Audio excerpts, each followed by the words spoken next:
Alors, vous êtes sur le tutoriel pour créer de la matière à partir d'une esquisse et d'un axe. On va voir à partir de deux esquisses, on va avoir deux cas un peu particuliers, à partir d'une esquisse en forme de cercle ou à partir d'une esquisse à forme rectangulaire.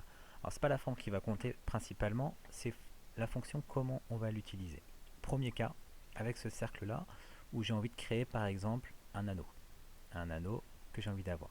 Donc je vais devoir légèrement modifier cette esquisse. Je vais modifier l'esquisse numéro 1. Je vais dedans et on va utiliser dans les outils d'esquisse, alors vous connaissez déjà les traits, les formes particulières. Dans les traits, on a une autre catégorie qui s'appelle ligne de construction, qui va être une ligne en fait de repère. Et cette ligne de repère, je vais la mettre au niveau de mon axe ici. Pourquoi je fais ça? Parce que cette ligne de repère, c'est autour de celle-ci que je veux construire mon anneau. C'est le centre de mon anneau. Donc l'esquisse est terminée, je vais pouvoir aller dans fonction. Et là, on va utiliser, au lieu de faire extruder la matière, on va faire de la résolution. Donc je sélectionne mon esquisse numéro 1 en résolution, et voilà. Résolution, ma ligne de référence c'est celle-ci. J'aurais pu en choisir une autre, mais là il n'y en a qu'une qui est définie. Donc c'est celle-ci. Et je suis sur 360 degrés. Si je veux qu'un demi-cercle, je mets sur 180 degrés. Mais là sur 360 degrés. Ok.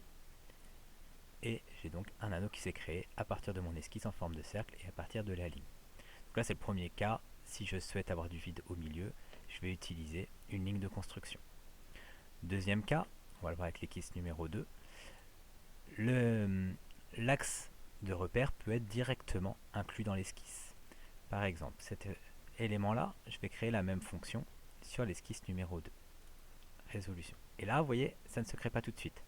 Parce qu'il veut savoir autour de quel axe ça doit tourner. Si je sélectionne celui-ci, voilà, il va me créer un cylindre de cette manière-là. Je peux changer. Si je supprime au niveau d'ici ma ligne, je peux en sélectionner une autre.